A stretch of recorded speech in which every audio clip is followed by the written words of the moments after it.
नमस्कार विद्यार्थी मित्रांनो, कसे आहात सर्वजण?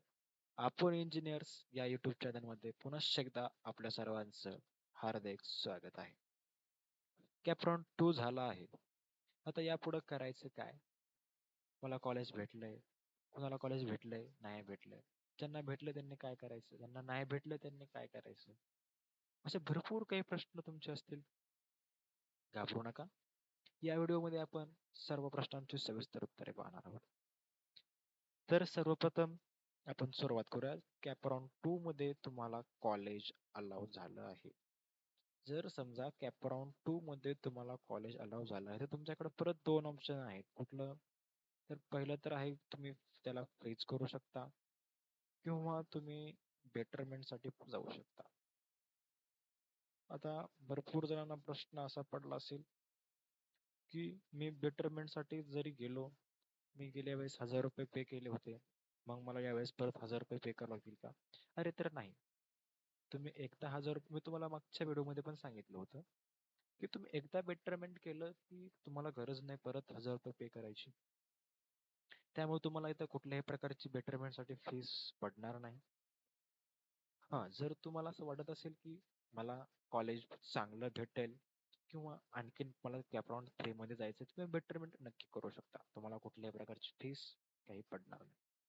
आता बऱ्याच जणांना प्रश्न हा होता की सर, मला कॅप्रॉन 1 मध्ये पण कॉलेज अलाउ झालं होतं, मी कॅप्रॉन 2 ला अप्लाय केलं होतं आणि मला आता कॅप्रॉन 2 मध्ये पण कॉलेज अलाउ झालं आहे, तर मला कॅप्रॉन 1 चं कॉलेज राहील का? नाही.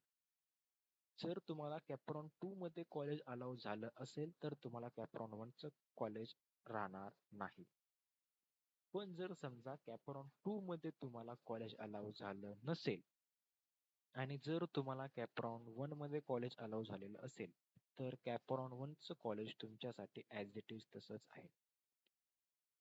आता मग ज्यांना असं वाटतं की मला कॅप्रॉन 3 कडे जायचंय, ज्यांना मग त्यांनी डायरेक्ट बेटरमेंट करून कॅप्रॉन 3 ला जाऊ शकता. पण ज्यांना वाटतं की हा, मला नाही, कॉलेज खूप भारी भेटले, मला हेच कॉलेज घ्यायचे, त्यांनी डायरेक्ट फ्रीज करून तुमची कॉलेजची ऍडमिशन प्रोसेस चालू करू शकता. माझ्या मते ऍडमिशन प्रोसेस पण सुरू झालेली आहे, मग तुम्ही लवकरात लवकर ऍडमिशन पण करून घ्या. आता राहिला प्रश्न कॅप्रॉन 3 साठी, मी कोण कोण कॅप्रॉन 3 साठी एलिजिबल आहे? तर कॅप्रॉन 3 साठी बाळांनो तसं काही नाहीये. कॅप्रॉन 3 साठी ज्यांना कॉलेज भेटले, ज्यांना नाही भेटले, सगळेच कॅप्रॉन 3 साठी एलिजिबल आहेत. तर तुम्ही कॅप्रॉन 3 मध्ये पण जाऊ शकता. त्यासाठी व्यवस्थित लिस्ट तयार करून आपण कॅप्रॉन 3 मध्ये सुद्धा कॉलेजेस टाकू शकतो. तर आपण बेटरमेंट केलं तर कॅप्रॉन 3 मध्ये जाताना, फ्रीज केलं तर आपल्याला ऍडमिशन प्रोसेस घ्यावी लागेल. आणि जर आपल्याला परत कॅप्रॉन 3 मध्ये कॉलेज भेटलं, तर कॅप्रॉन 2 चं कॉलेज जाऊन आपल्याला कॅप्रॉन 3 मध्ये जे कॉलेज भेटले ते कॉलेज घ्यावंच लागेल.